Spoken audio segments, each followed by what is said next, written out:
It's 2 p.m. Our main headline today is the Premier League, EFL and the WSL clubs will join in a 4-day boycott of social media platforms in an effort to combat abuse and discrimination, starting this Friday, and it will last until Monday. More as we get it here, on NFTV Radio.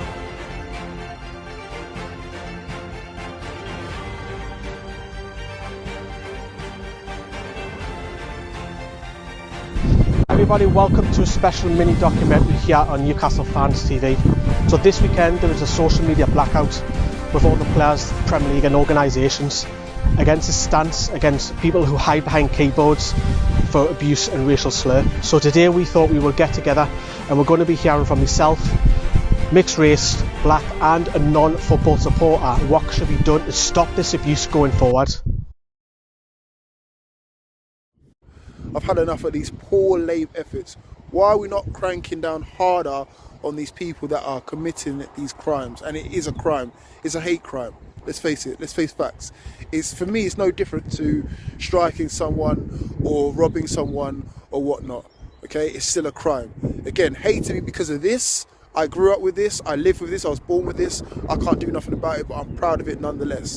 And the fact that people want to hate against it just for the sake of hating against it, just to get a rise out of people, it just baffles me and it sickens me.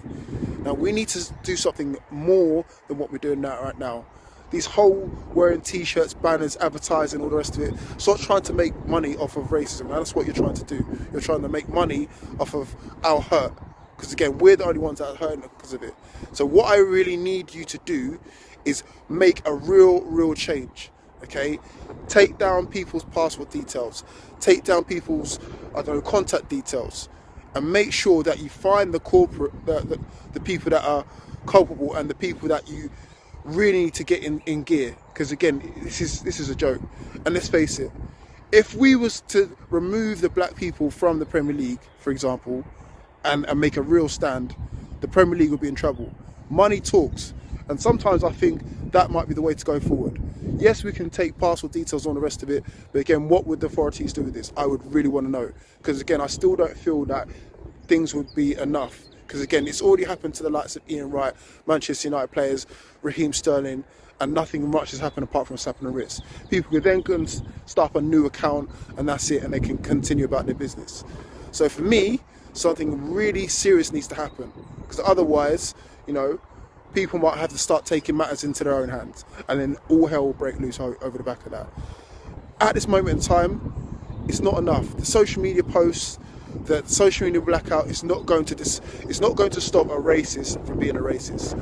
Education is key, and also a firmer punishment for anyone that's committing these crimes.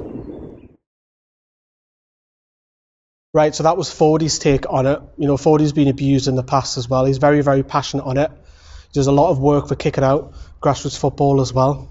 But I wanted to tell you my own personal story about social media, because this is coming from a white person now.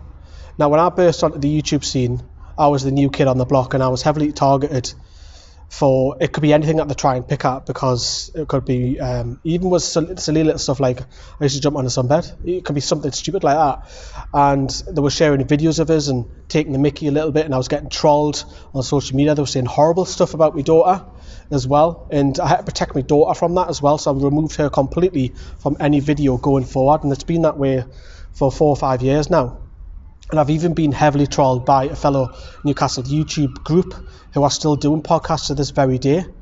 And it doesn't just affect me, it affects other people. It was affecting our group, Newcastle Fans TV, also this time about 12 months ago.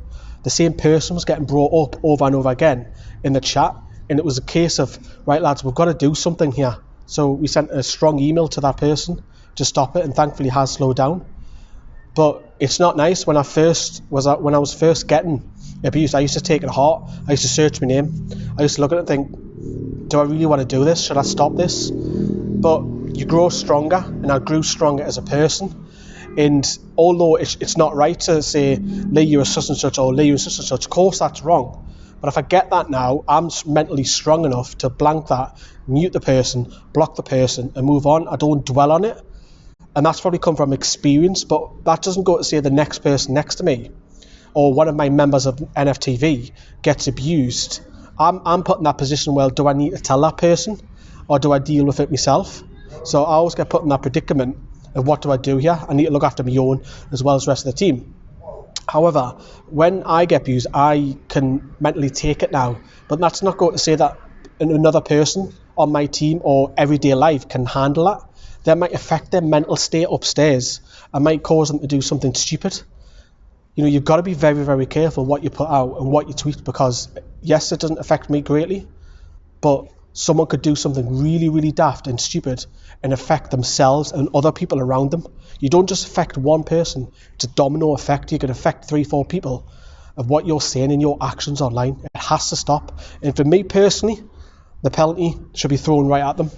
If you're going to have a social media account going forward, you need to be responsible for your actions. So if you want to hide behind a Twitter account, you want to hide behind an Instagram account or a Facebook account, you have to be shown ID. You're not allowed, in my opinion, the social media platforms, these are huge companies, should be doing a lot more to protect people. They should have photo ID, and you're not allowed an account unless you have one. Simple as that, because then it could be traced back to you or a person who's done the crime. It's a hate crime, as Fordy said earlier on. So if it's somebody who's under the age of 18, my personal stance on this, you're allowed to have a social media account. I don't see why kids can't. We shouldn't label kids as being the people who do this all the time, because it's not always kids. However, if a child is allowed a social media platform, say a 14-year-old, obviously a 14-year-old can't prove their ID, so they have to upload the mother's ID, mother's passport, and they have to sign that digitally to say that they're legally responsible for that child's action, and then the mother will get done if that child goes against something. That might sound incredibly harsh. However, what can be done going forward? I'm 22 years old and I'm sitting here, talking about racist abuse. All because of the color of my skin.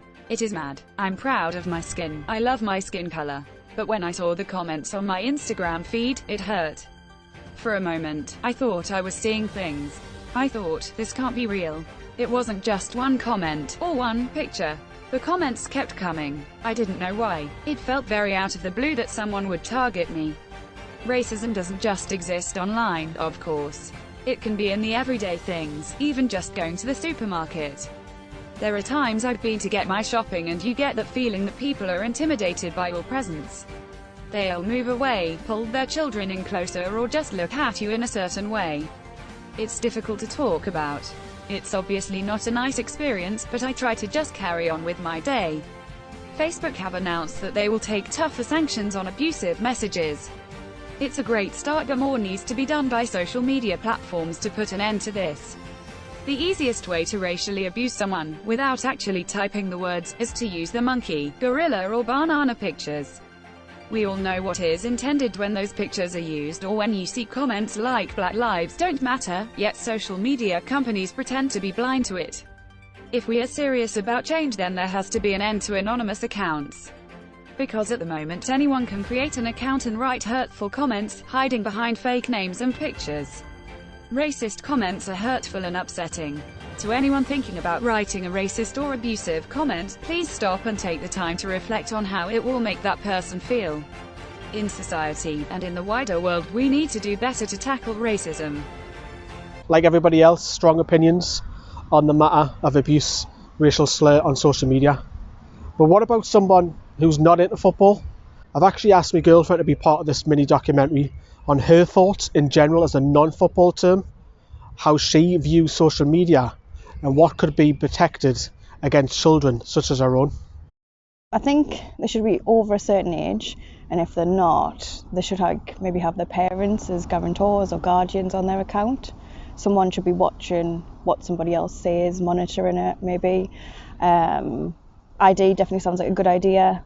I know the police find it very hard to police social media, so it needs to be on parents' responsibility potentially. I had to age verify myself on different platforms before and show ID, and I think that's a good idea. The colour of your skin doesn't affect your performance. In a way, it should be that the police should do more, but I understand that they can't. And maybe, I don't know whether these social media platforms can have something in place where they get an alert if something inappropriate is said before it's actually sent out, so they can stop it beforehand. I don't know whether that's even possible. Proactive in monitoring private conversations, what things are said in comments, because like bullying has a massive impact on people's mental health, and hiding behind a keyboard doesn't make you superior to somebody else. It still affects somebody, whether it's bullying in front of somebody or behind a keyboard. As a parent myself, I'm going to have these concerns, and I'm actually going to try and be proactive in preventing this, and monitor what she's doing, who she's talking to, who she's interacting with on social media, because I've actually experienced this myself on social media by trolls, and it's not a good thing, and it does impact your mental health. And you hear about suicide rates, especially in girls, being tortured because of how they look. They don't fit to a certain social media standard for Instagram. That I think it's really important that we do look after our children on social media, and I would like to think I could try and stop my daughter from using it before a certain age. I do not think social media is good, and if you do a lot of research, the people actually who own Facebook, Instagram, they actually prevent their children from having access to social media. They don't even have social media accounts because they find it that bad. So that tells you something. Maybe Facebook or whatever, Instagram should flag up saying this word's inappropriate, you can't send this message. I think certain words should be filtered out with, like, the little dots you get. If you still perceive in insisting on sending them messages, they should be alerted to the social media account and be like, well, why are you even saying this in the first place? Is it appropriate? Is the context right? Yeah, I think that should be done.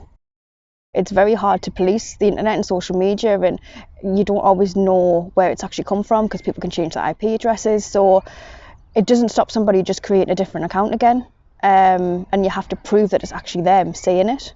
So I think it's not so much down to the police, it's down to the social media accounts and like the people who own the social media accounts like Facebook, Instagram, because unless the police have got hard evidence, it's very hard to get a criminal conviction. So you've heard from Steph there. I think it's pretty unanimous that we all agree that social media platforms are simply not doing enough.